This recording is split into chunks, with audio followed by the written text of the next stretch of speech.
இந்த செப்டம்பர் மாதம் தமிழ் சினிமா ரசிகர்களுக்கு ஒரு பெரிய விருந்தே காத்திருக்கு. மொத்தம் 4 படம் லைனு கட்டி நிக்குது. எந்த படத்தை ஃபர்ஸ்ட் பார்க்கறதுன்னு ரசிகர்களுக்கு ஒரே கன்ஃபியூஷனா இருக்கு. இதுக்கு முன்னாடி கடந்த ஜூலைல விஜய் சேதுபதி நடிச்ச தலைவன் தலைவி, ஆகஸ்ட்ல சூப்பர் ஸ்டார் படம் கூலின்னு 2 படமும் செம்ம இட்டு. சரி வாங்க இந்த மாசம் ரிலீஸ் ஆகிற அந்த 4 படத்தை பத்தி டீட்டெயிலா பார்க்கலாம்.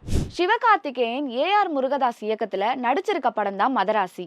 இதுல ஹீரோயினியா ருக்மிணி வசந்த் நடிச்சிருக்காங்க. படத்துக்கு இசைநாயகன் அனிருத் இசையமைச்சிருக்காரு. அடுத்து மாஸ் டைரக்டர் வெற்றிமாறனும் அனுராக் கஷ்யப்பும் சேர்ந்து தயாரிச்ச பேட் கேர்ள் படம். இத வர்ஷா பரத் டைரக்ட் பண்ணியிருக்காங்க. அஞ்சலி சிவராமன், சாந்தி பிரியா, சரண்யா ரவிச்சந்திர, ஹிருத் ஹாரூன், டிஜே அருணாச்சலம்னு ஒரு நட்சத்திர பட்டாளமே இந்த படத்துல முக்கிய வேடத்துல நடிச்சிருக்காங்க. இதுவும் ஒரு செம்ம இன்ட்ரெஸ்டிங்கான படமா இருக்கும்னு எதிர்பார்க்கப்படுது. அடுத்த படம் காட்டி. கிரிஷ் ஜகார்லாமுடி இயக்கத்துல அனுஷ்கா செட்டியும் விக்ரம் பிரபு இந்த படத்துல ஜோடி சேர்ந்திருக்காங்க.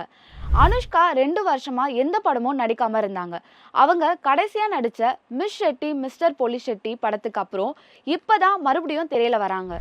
இந்த லிஸ்ட்ல கடைசியா நாம பார்க்க போற படம் காந்தி கண்ணாடி. இந்த படத்தை ஷெரீஃப் இயக்கியிருக்காரு. கேபிஒய் பாலா, நமிதா கிருஷ்ணமூர்த்தி 2 பேரும் ஜோடியா நடிச்சிருக்காங்க. இந்த படத்தை ஜெய்கிரண் தயாரிச்சிருக்காரு. விவேக் மெர்வின் இசையமைச்சிருக்காங்க.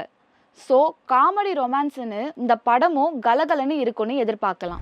இந்த செப்டம்பர் மாதம் இந்த படங்களெல்லாம் பார்த்துட்டு உங்களோட கமெண்ட்டை கீழே கமெண்ட் பாக்ஸில் சொல்லுங்கள்.